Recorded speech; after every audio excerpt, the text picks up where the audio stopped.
Bonjour et bienvenue dans l'émission La Clé de voûte. Je suis Audrey Carsalade, coach, autrice et femme médecine. J'aide les entrepreneurs du nouveau monde à développer leur business les pieds dans la terre et la tête connectée aux étoiles. Un lundi sur deux, seul ou accompagné d'un invité, nous parcourons des chemins de vie puissants et singuliers, des réflexions vers une nouvelle vision du mot entreprendre en participant à l'éveil des consciences. La clé de voûte, le trait d'union entre le monde visible et invisible de l'entrepreneur conscient de ses actions et à l'écoute de son intuition.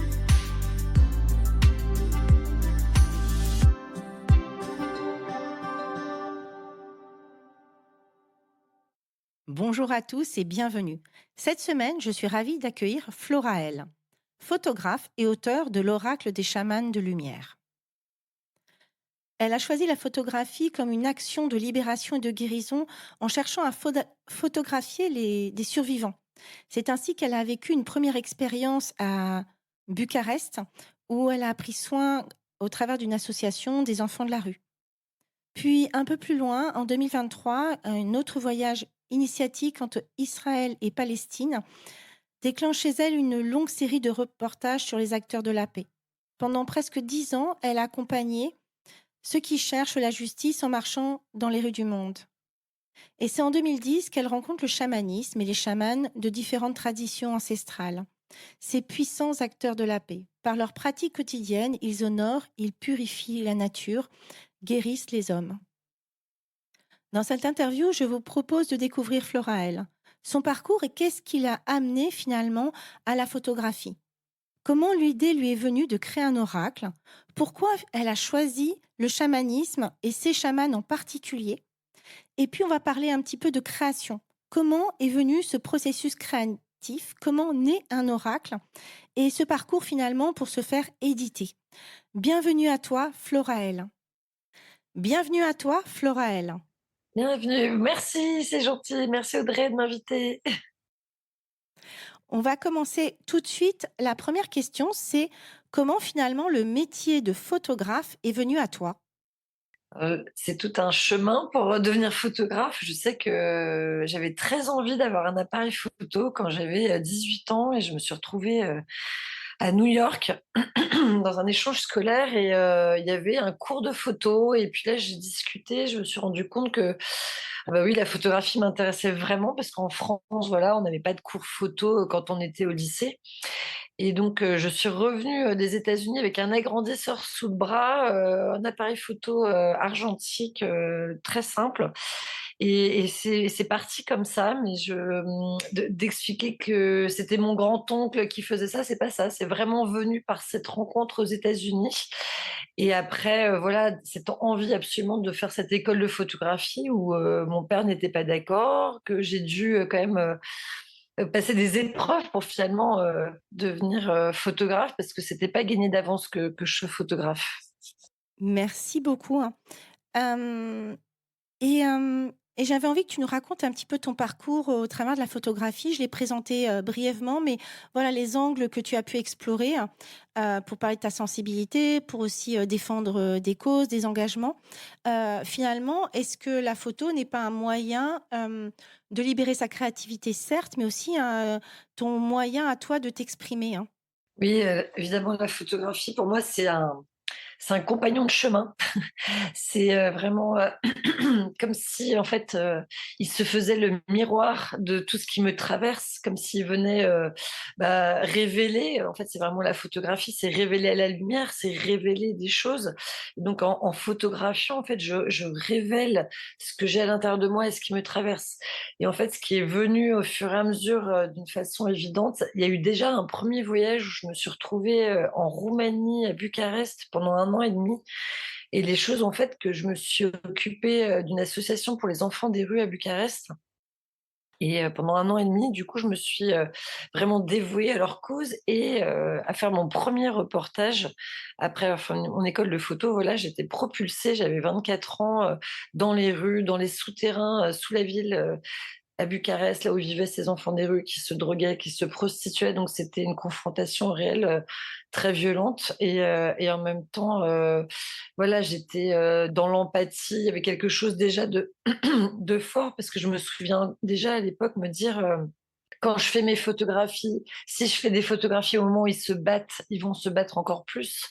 Mais si je les photographie en train de s'embrasser ou de rire, en fait, ils vont rire ou s'embrasser encore plus. Et finalement, tout d'un coup, je prenais conscience du pouvoir de ce regard que je posais sur eux avec mon appareil photo, et puis de me rendre compte que, bah voilà, il y avait une impulsion qui se transformait en les photographiant. Donc, il y a déjà eu ce premier reportage très intense pour moi, puisque ça a duré 1 an et demi. Et après, il y avait un grand monsieur de la photographie qui m'a dit: «Mais qu'est-ce que tu cherches à dire, avec tes photographies?» Et là, ça a été la grande interrogation, mais je me suis retrouvée en Israël-Palestine, il y a déjà vraiment beaucoup de temps, c'était en 2002 ou quelque chose comme ça, donc quand on voit aujourd'hui ce qui s'y passe. Mais à l'époque, voilà, je m'étais retrouvée en Israël-Palestine et à photographier, des territoires palestiniens, et tout d'un coup, au bout de la rue, il y avait des femmes pour la paix, une communauté de femmes pour la paix internationale qui venaient, parler aux soldats, leur dire de déposer les armes, et ça m'a complètement bouleversée et je me suis dit: «Mais c'est ça que je veux photographier, c'est les acteurs de paix». En fait, c'était comme un voyage initiatique qui venait me dire: «Voilà, c'est ça que tu vas faire». Puisqu'en plus, c'était le Caritas France qui m'avait payé le billet d'avion et qui m'avait dit, «Ah bah, tu vas dormir, à la maison d'Abraham sur le mont des Oliviers». Et voilà, et cette manifestation de femmes pour la paix, qui était au bout de cette rue alors qu'il y avait des impacts de balles, sur toutes les façades des maisons, voilà, c'était vraiment le point de départ, et de ça, je suis partie dans la quête que de sujets sur les acteurs de paix. En fait, il y a eu vraiment quelque chose qui s'est posé là, donc je me suis retrouvée à aller, marcher avec les Tibétains, je suis allée marcher avec les Boliviens, je suis allée marcher avec les déserteurs de la guerre d'Irak, je suis allée faire un tour en vélo, avec les femmes pour la paix à travers le Liban, la Syrie, la Jordanie, la Palestine. Voilà, c'était plein de choses comme ça, de sujets que je choisissais, mais voilà, pour aller, mettre la lumière sur la paix en me disant: «Bah, si on parle de la paix, elle va grandir». Voilà, il y avait vraiment cette idée que encore ce truc de sur quoi je décide de porter mon attention, et et ce que je vais partager au monde, c'est des photos de gens qui agissent pour la paix, et c'est comme ça que je vais pouvoir la faire grandir. Voilà, il y avait vraiment tout ça derrière. Merci beaucoup. Du coup, j'ai 2 questions. La première, la première question, c'est, comment on arrive à rester centré ou à, ne pas parfois s'effondrer émotionnellement lorsqu'on est au contact, d'une telle souffrance? Justement, en fait, pour moi, de prendre des photos de gens qui, cherchent des solutions, et des solutions, non violentes, c'est ça qui me donne la force, parce que c'est vrai que mon premier sujet, je l'avais appelé, «Survie sous», parce qu'ils vivaient sous la terre et c'était une forme de survie, et en fait, je me suis rendu compte que, voilà, dans un texte de présentation de mon travail, j'écrivais toujours, je prends des photos de survivants parce que leur joie encore là me touche au cœur, sans crier gare, parce que finalement, c'était ça, c'était leur force de vie qui est là envers et malgré tout, malgré les épreuves, leur force de vie est là, et de pouvoir, me dire: «Bah, en quoi je peux agir?» Parce qu'en fait, finalement, ce qui rend triste, c'est ce qui donne envie de s'effondrer, c'est quand on a l'impression d'avoir aucun pouvoir, de rien pouvoir faire, d'être désarmé, d'être complètement, inutile, et là de pouvoir, me dire: «Bah, je vais porter mon attention sur la lumière, sur les choses positives, sur, les actions positives». Voilà, je participe à cette lumière qui peut grandir sur cette terre, qui part en morceaux comme ça, et de se dire: «Bah, voilà, je peux avoir une action positive de cette façon-là». En faisant grandir de la lumière, en portant mon attention sur les choses qui vont bien, sur les gens qui agissent au quotidien, et de savoir que justement pourquoi j'ai voulu aller dans tous ces pays, c'était parce que je me disais: «Mais Elle est partout en fait, elle est partout cette paix que les gens cherchent et en fait, on veut tous la même chose. C'était ça qui me poussait aussi à aller dans tous ces pays, dans ces peuples différents. C'était au fond, voilà, on a tous le même désir de paix et de voilà, d'harmonie. Et avec un beau message d'espoir du coup, hein. Oui, voilà, ouais, oui, oui. Mmh. Merci beaucoup et voyager seule en tant que femme, comment ça s'est, proposé à toi? Et comment, parce que je pense qu'il y a pas mal de femmes qui aimeraient peut-être voyager, heu, mais peut-être pas dans les endroits où tu es allée ou en tout cas auraient peut-être, certaines appréhensions. Comment ça se passe de voyager? Est-ce que tu voyageais seule? Heu, Comment t'es venu l'élan et cette sécurité intérieure finalement pour y aller? Alors ça, oui, ça c'est une question intéressante parce qu'en fait, bon déjà financièrement, j'arrivais à me payer les reportages grâce à mes photos que je vendais en tant que enfin en illustration pour la presse et du coup, bon, bah, voilà, j'avais cet argent pour pouvoir, payer mon reportage, parce que ça, c'est pas rien déjà de trouver l'argent pour payer son reportage, son voyage et après cette, confiance que quelque chose me guidait, pour aller à tel ou tel endroit et en fait, comme si j'étais protégée, c'est assez difficile à expliquer ce sentiment de se sentir protégée et guidée, dans les endroits, et à chaque fois, j'ai eu des rencontres, des synchronicités qui ont fait que les choses se sont faites d'une façon tellement, fluide et évidente. Je vais raconter une petite anecdote. En Bolivie, à marcher avec ces Indiens pour leur nouvelle constitution avec Evo Morales, où en fait, en plus, moi, j'avais pas de carte de presse. J'étais quand même une photographe, femme plutôt, libre et en confiance, on va dire. Donc j'avais pas ma carte de presse et tout ça. Puis il y a la conférence de Evo Morales sur la place de La Paz et je peux pas approcher, pour faire mes photos et tout d'un coup, il y a une petite grand-mère qui m'avait reconnue, parce que j'étais venue à une des conférences et tout ça. Elle me elle ouvre le cordon de sécurité, elle m'embrasse sur la bouche parce que je pense que c'est leur coutume et elle me met au premier rang. Donc je me retrouve au premier rang avec les chamans en train de bénir la conférence politique de Evo Morales et je me dis mais comment comment ça s'ouvre à ce moment-là pour moi et en fait je me suis rendu compte que ça a toujours été comme ça dans tous mes reportages. C'est ça qui s'est passé en fait. Les choses se sont mises en place. C'est comme ce que je racontais au début avec ce voyage en Israël-Palestine où il y a cette manifestation de femmes qui arrivent au bout de la rue. Je savais absolument pas qu'elles allaient débarquer. Elles sont venues vers moi. Et je me suis retrouvée au milieu de toutes ces femmes qui parlaient de paix. Et voilà. Et pour moi, c'est comme si une fois que j'avais trouvé, enfin, comme si je cherchais un sens à ce que je faisais. Et à partir du moment où j'avais trouvé le sens de ce que je faisais, les choses se mettaient en place et s'organisaient pour que je puisse continuer ces voyages, ces reportages.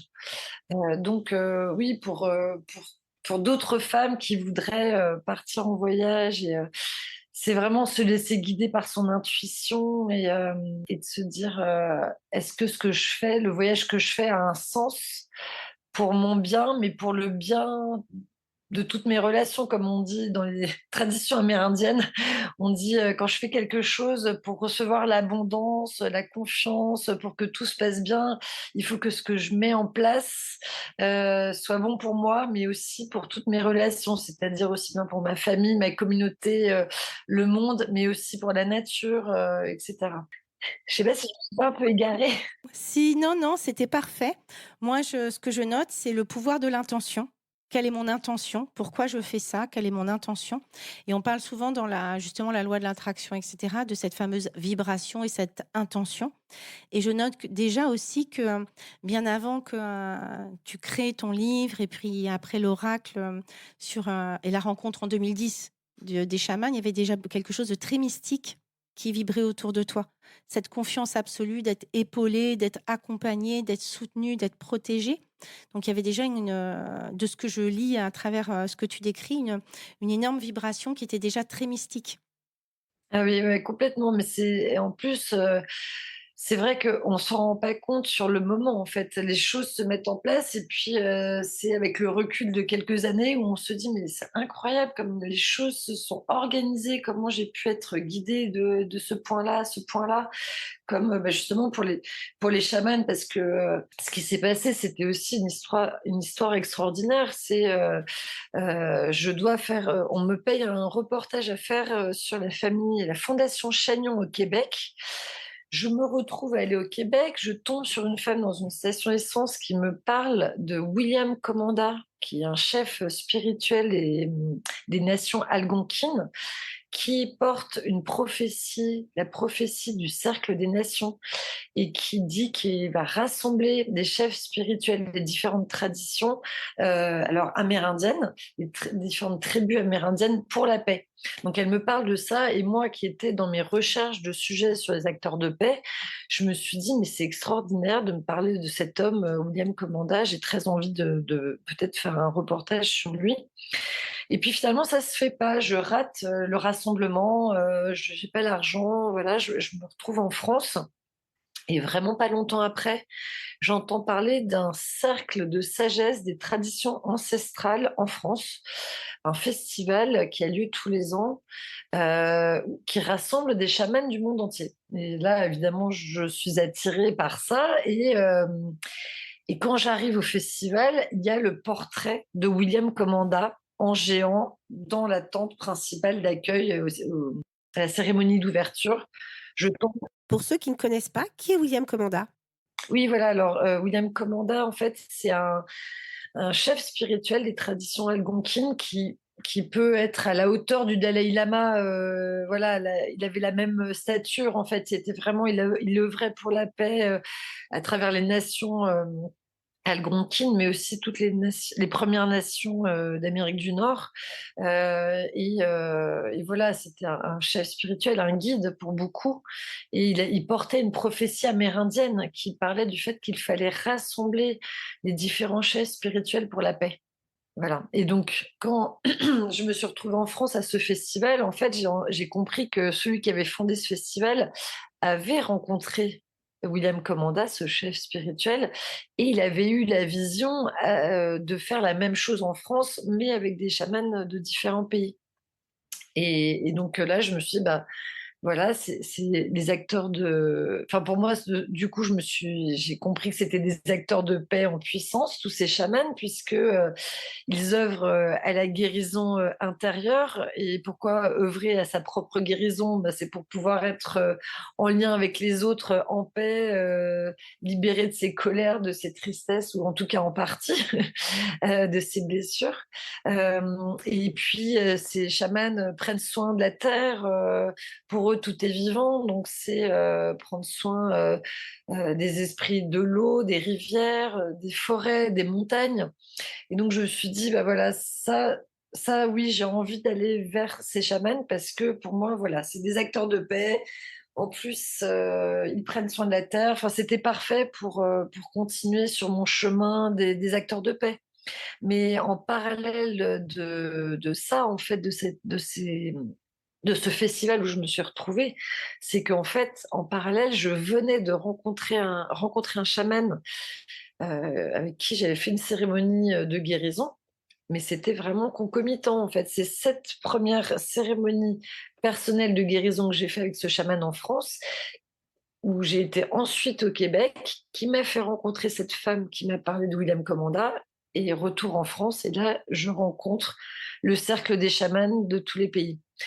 Donc voilà, c'était une espèce de suite, absolument logique. Tu sais, il y a un livre que j'aime beaucoup qui s'appelle «L'alchimiste» de Coelho et qui dit, quand on veut quelque chose, tout l'univers conspire à nous permettre de réaliser notre rêve. Et il y a une autre phrase: «Je t'aime parce que tout l'univers a conspiré à me faire arriver jusqu'à toi». Et il y a vraiment quelque chose de très joli. Souvent, les gens se posent la question de qu'est-ce que c'est la loi de l'attraction, des synchronicités. Et je crois que tu viens de la décrire. En plus, tu m'as enlevé une question de comment finalement le chamanisme est venu à toi. Et finalement, j'ai envie de dire comme moi, par voie de synchronicité. Et quand les esprits ont décidé que c'était le moment pour toi, tout d'un coup, les portes s'ouvrent et finalement, on peut regarder un peu en arrière et se dire que tout le chemin qu'on a fait, finalement, a conspiré à ce qu'on soit prête à rencontrer le chamanisme ou une autre forme de spiritualité sur sa route pour, finalement œuvrer aussi dans une forme de pour toi, une forme, de paix, de joie en tout cas, d'être acteur, du bonheur et de la paix et je trouve ça très joli ce que tu dis parce que finalement, tu, par des voies de synchronicité, tu te retrouves au milieu de tous ces chamans.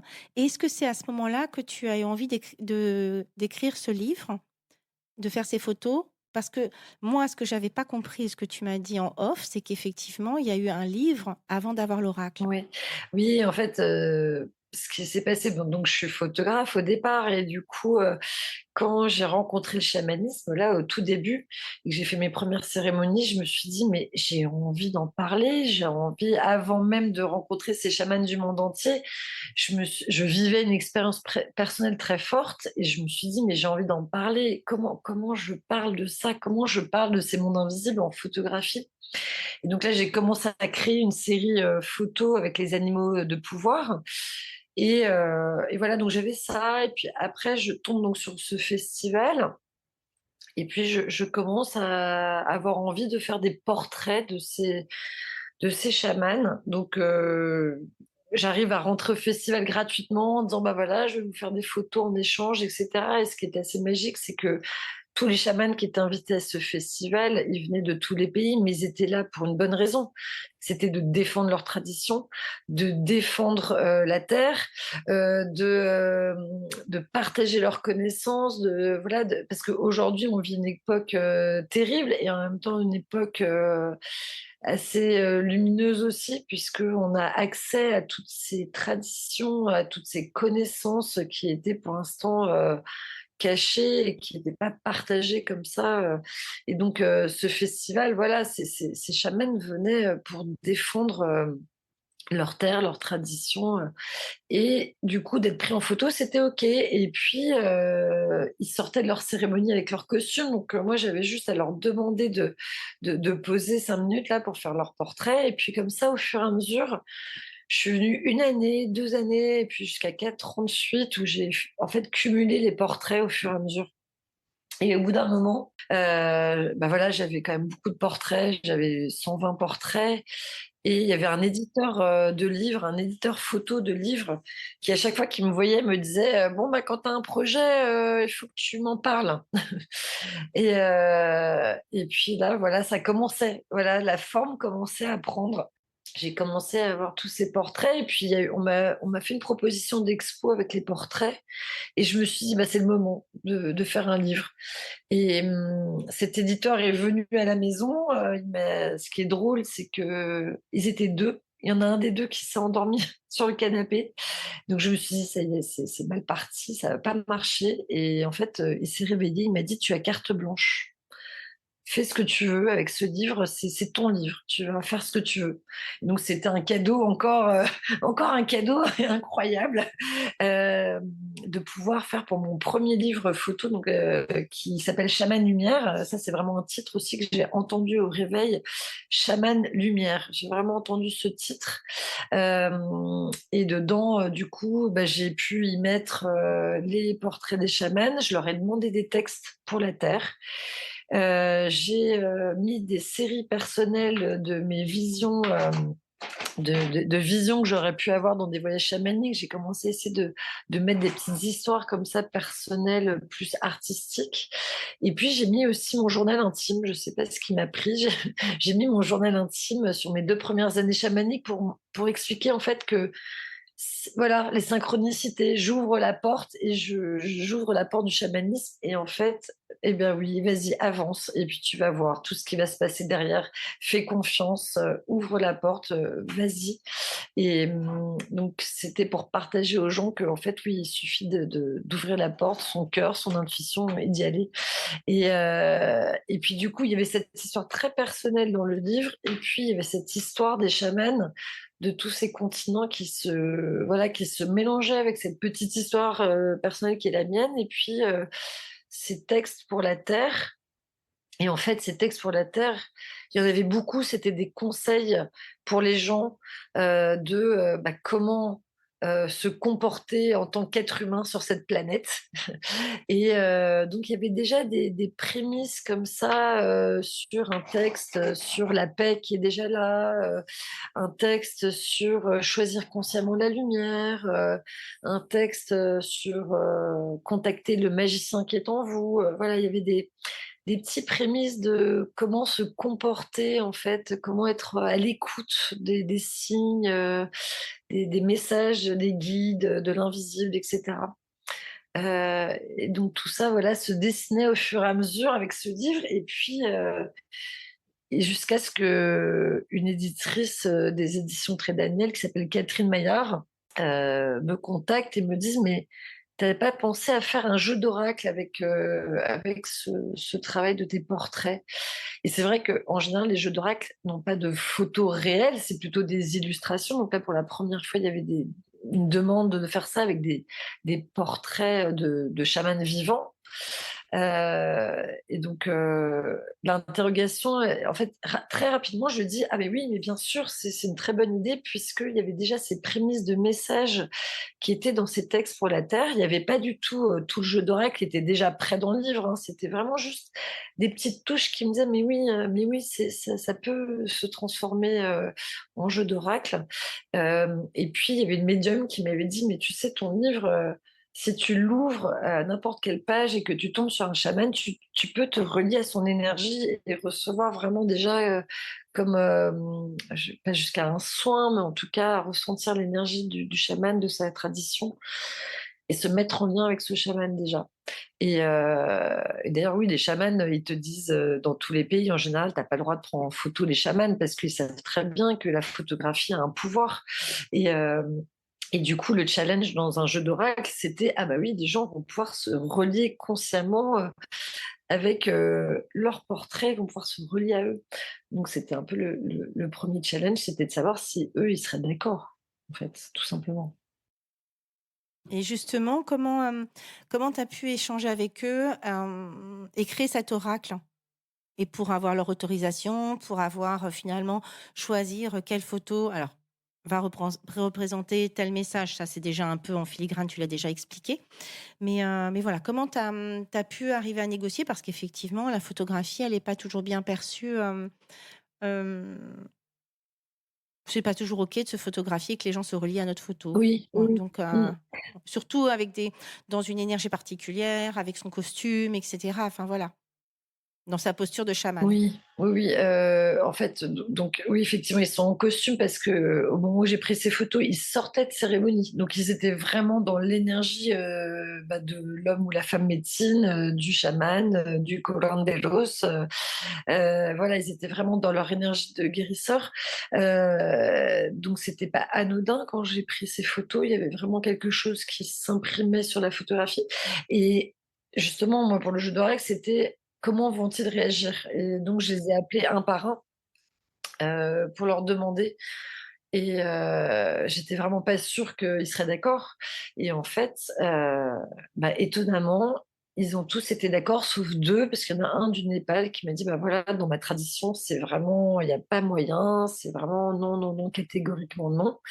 Mais tous les autres ont été d'accord, mais parce que, déjà je pense que tu ce sont tous des chamans qui ont déjà une certaine carrure, on va dire, qui peuvent, enfin je veux dire leur esprit allié, sont assez forts et je pense qu'ils ont dû demander à leurs esprits l'accord aussi, pour moi c'est assez clair qu'ils ont dû demander.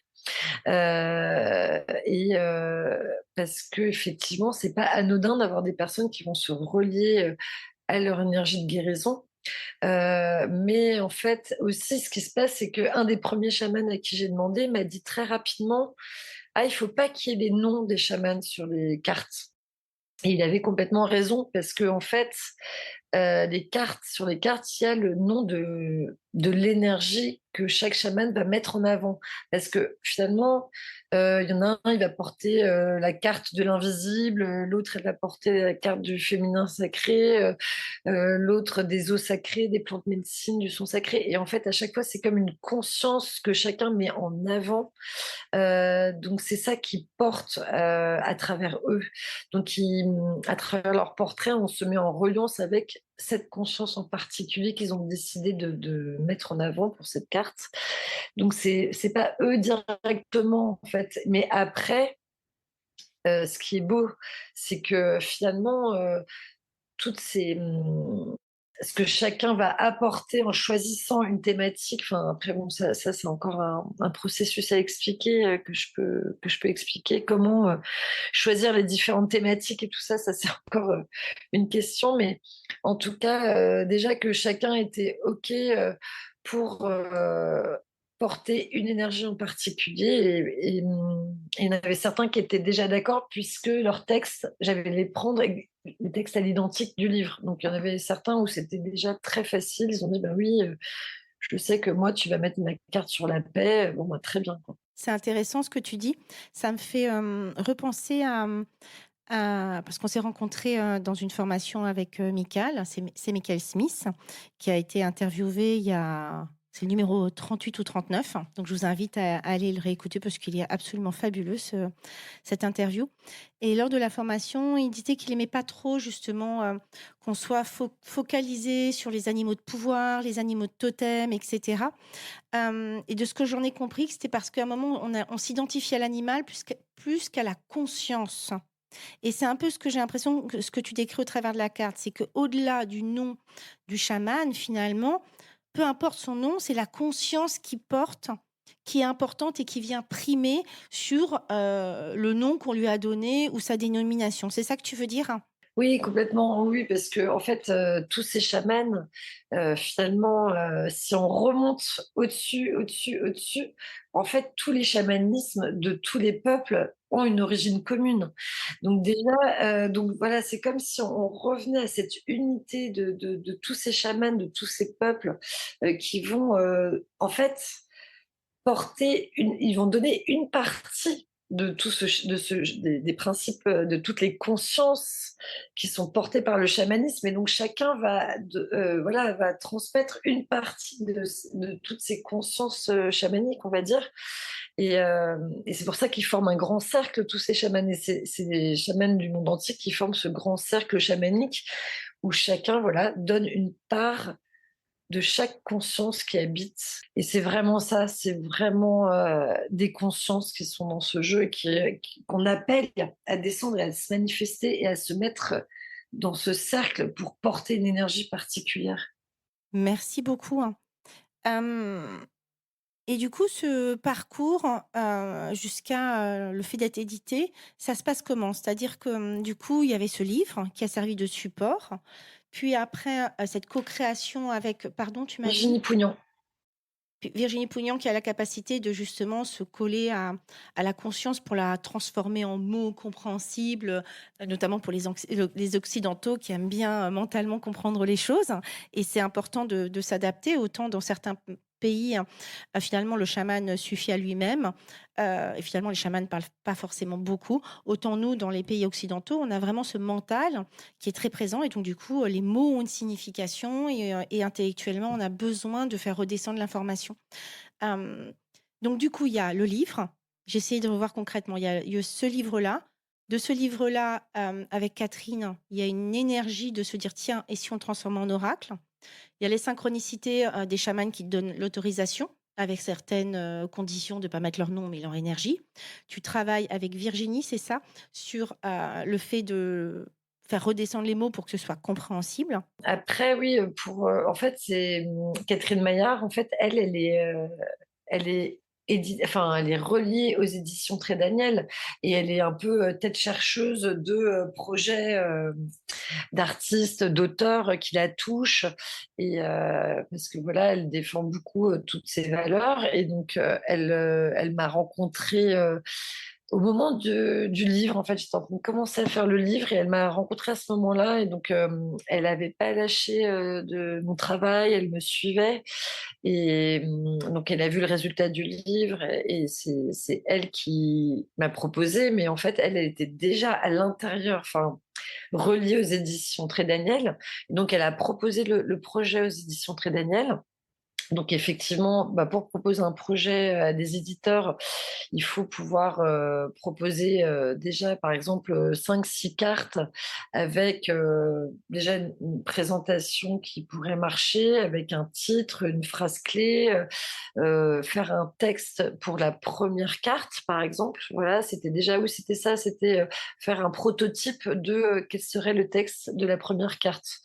Et évidemment, mettre un échantillon des photos.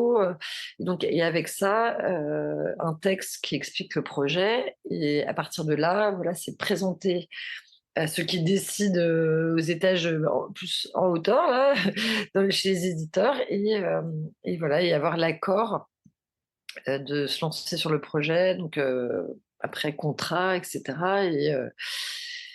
Et après, c'est à nous de porter le projet. Enfin, c'est aux auteurs, en fait. Donc, c'était à moi et à Virginie et au chaman, voilà. Enfin, moi, j'étais un peu l'architecte. J'ai tenu l'ensemble, en fait. Et puis, il y avait cette construction même de les cartes, choisir les cartes qui vont ensemble, enfin, les consciences qui vont ensemble, quelle conscience manque, quel chaman va porter quelle conscience, etc. Ça, l'éditeur, il s'en occupe pas. C'est vraiment les auteurs qui vont se mettre à chercher, à créer. Mais sinon, à partir de là, l'auteur n'a plus beaucoup, enfin, pardon, les éditeurs n'ont plus beaucoup de. Enfin, ils interagissent pas trop au moment de la création, c'est plutôt vers la fin, au moment des corrections, plutôt, c'est quand vous rendez en fait l'ensemble du manuscrit avec tous les textes, que là, bah, vous faites un retour et là, vous avez les retours des erreurs, des corrections à faire, etc. Et voilà, et après, c'est un aller-retour jusqu'à ce que il soit bien ficelé, que les photos, les textes, les cartes, Catherine Maillard qui corrigeait les phrases clés, par exemple, avec moi pour les cartes. Voilà, il y a eu évidemment des corrections parce que Catherine Maillard, c'était un peu ma référente aux éditions Trait Daniel, et du coup, c'est elle qui vraiment amener les corrections, les informations, tous les conseils. Parce que quand on n'a jamais fait de jeu de cartes, bon, bah, c'est quand même une sacrée aventure de se lancer là-dedans. C'est clair. Du coup, tu dirais que le process de l'idée jusqu'à la sortie, ça a pris combien de temps à peu près? De dire: «Tiens, et si» de Catherine qui dit: «Tiens, et si tu faisais un oracle?» Ah tiens, il arrive il arrive dans ta main, dans la boutique et sur les différentes plateformes. C'est un process de combien d ça vous a pris combien de temps? En fait, le truc, c'est que les photos étaient déjà faites. Donc ça, il y a quand même quelque chose. Il y a eu un gain de temps, Voilà, il y oui. a du gain de temps parce que voilà, c'est pas si tu as une illustratrice qui doit créer des images, par exemple, ça prend encore du temps. Mais tout le process de demander des autorisations, faire les textes, les corrections, etc. Je dirais, moi, quasiment 2 ans, en fait. Ça a pris beaucoup de temps, hein, c'est long quand même. Et encore, je pense que si on est habitué, si on est rodé, si c'est vraiment quelque chose qu'on fait régulièrement, parce qu'il y a vraiment des auteurs de jeux d'oracle qui en font plusieurs à la suite. Je pense que eux, une fois que tu as compris le truc, tu vas plus vite. Mais c'est juste qu'au début, il y a tellement de normes et de trucs à respecter que quand on n'a jamais fait, bah oui, ça prend du temps de compréhension, d'adaptation. Oui, puis là, c'était un travail, collectif. C'est-à-dire que toi, tu étais avec tes photos, les chamans avec leur énergie, plus Virginie qui faisait redescendre les consciences, Catherine qui faisait, le lien, puis qui t'accompagnait dans la correction. Donc ça a vraiment été un travail, collectif. Donc quand ça devient collectif, c'est super parce que justement, tu es soutenue. Et en même temps, du coup, ça prend du temps ne serait-ce que pour coordonner les agendas, pour recevoir le mail, avoir le temps de l'ouvrir et cetera, plus après les éditions. Donc Et puis, il y avait en fait, aussi, j'ai voulu être très respectueuse, de l'accord que m'avaient donné les chamans parce qu'en fait, à chaque texte, je les faisais valider. Donc ça a été du temps aussi, d'échange avec les chamans, mais ça a été magique parce que c'était beau de pouvoir échanger avec eux et de vraiment que les choses soient au plus juste. Donc vraiment ça a été, vraiment, ouais, j'étais vraiment très attentive parce que c'est vraiment moi qui ai pris ce soin-là et je sais que pour moi, c'était, très important de respecter jusqu'au bout, le fait qu'ils m'avaient donné leur autorisation et d'ailleurs, pour trouver la force et l'énergie de tenir, je sentais que enfin, je me disais tout le temps, «Mais il y a 32 chamans qui m'ont donné leur accord». Donc ça me donnait une force, incommensurable, quoi. Je me disais: «Mais je peux pas laisser tomber ce projet», même s'il y a eu des moments difficiles, je me suis dit: «Mais je peux pas le laisser tomber ce projet, c'est trop fort, c'est trop puissant, il y a je peux pas avoir la confiance de voilà, de ces 32 chamans sans les honorer, en fait, jusqu'au bout, pour la paix et pour la terre, en fait», parce que ce jeu, il est pour ça aussi, Et, et j'avais envie de aussi te poser la question, finalement, quelle place a le monde invisible dans ta vie aujourd'hui? c'est assez, important. Enfin, j'allais dire, c'est énorme, c'est même ça prend beaucoup de plus en plus de place, en fait. Hem, Avec le temps, j'apprends toujours, je comprends de plus en plus quels sont mes guides, quels sont mes alliés. J'apprends de plus en plus à comment m'y relier, et je comprends de plus en plus, quelle est ma spécificité à moi, qu'est-ce que j'ai à faire avec ce monde des esprits, et heu et il y a cette, comme je suis toujours avec ces acteurs de paix, c'est pour moi les esprits, ils viennent, et c'est l'amour inconditionnel. J'ai un chaman qui me disait: «Ce sont des bodhisattvas, ce sont des esprits compatissants, pleins d'amour», voilà, ce sont encore des acteurs de paix, avec lesquels, œuvrer, pour, faire de la lumière, encore plus de lumière. C'est encore une histoire de lumière, de faire de la lumière, dans le cœur des gens, pousser des gens qui sont sur le chemin et leur dire: «Mais oui, c'est par là», et du coup, au quotidien, tout devient des actes sacrés, en fait. Plus ça va, plus je me rends compte à quel point tout est rituel, en fait, de boire de l'eau, de manger, d'échanger un sourire, de se promener en forêt, enfin voilà. Après du coup cette conscience que tout est vivant et qu'il y a ce monde invisible qui est là en permanence et qu'on est accompagné tout le temps et qu'on n'est jamais seul, il y a vraiment, voilà, ça prend de plus en plus de place, ça emplit tout l'espace. C'est intéressant ce que tu dis parce qu'effectivement, en fait, c'est une notion de conscience. Je peux avoir des habitudes où tous les jours, je prends l'habitude de sourire, de boire de l'eau ou de manger. C'est une habitude. Et tout d'un coup, lorsque je change et que je passe dans un niveau de conscience supérieur, tout d'un coup, mon regard change, ma connexion change. Et du coup, tout devient effectivement sacré. La façon que j'ai de boire de l'eau devient sacrée. Le sourire, le rire que je vais échanger, tout d'un coup, tout devient sacré. Et c'est pas forcément évident à expliquer à des personnes qui sont pas touchées par ce monde-là, parce qu'effectivement, on est aussi dans un monde cartésien. Et c'est moi, c'est l'énergie que j'essaye de décrire. Je ne sais pas si tu aurais quelque chose d'autre, mais vraiment, il y a une notion que tu dis très bien, c'est tout d'un coup, j'ai une conscience que finalement, ce que je fais, hein, ou ce que j'avais l'habitude de faire sans y prêter attention peut prendre une autre dimension. Et du coup, un autre champ énergétique et va participer non seulement à ma transformation, mais à la transformation de ce que je perçois autour de moi et dans les autres. Oui, mais c'est tout à fait ça et en plus, il se passe aussi quelque chose de magique quand on commence à avoir, cette, conscience, cette attention, du coup, ça ouvre quelque chose et du coup, on perçoit plus les synchronicités. On comprend mieux, on entend mieux les messages, on comprend mieux ce qui se joue. On va être plus à même de sentir: «Ah bah oui, il faut que j'aille par là et pas par là», voilà, c'est comme une acuité, une finesse d'attention qui se développe, qui se travaille en fait au fur et à mesure et que du coup, voilà, on est de plus en plus, à l'écoute en fait des messages, de ce que la vie, propose et de l'abondance qui est autour et que voilà, on est plus en plus guidée, en fait, en étant plus à l'écoute comme ça, de la conscience de chaque instant. Merci beaucoup. Floraël, j'avais envie de te laisser le mot de la fin. Qu'est-ce que tu auras envie de dire à nos auditeurs?